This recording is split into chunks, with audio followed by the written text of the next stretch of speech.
क्या अल्लाह अपने बंदे को काफी नहीं?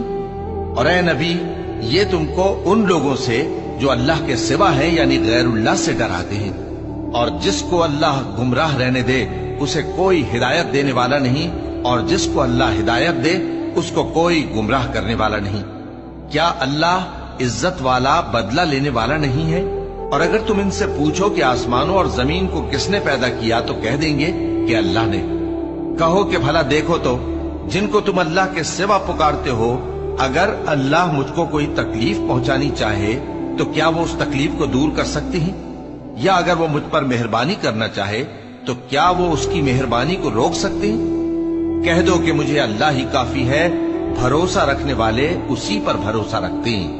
कह दो कि ऐ कौम, तुम अपनी जगह अमल किए जाओ, मैं अपनी जगह अमल किए जाता हूं। अनकरीब तुमको मालूम हो जाएगा कि किस पर अजाब आता है जो उसे रुस्वा करेगा।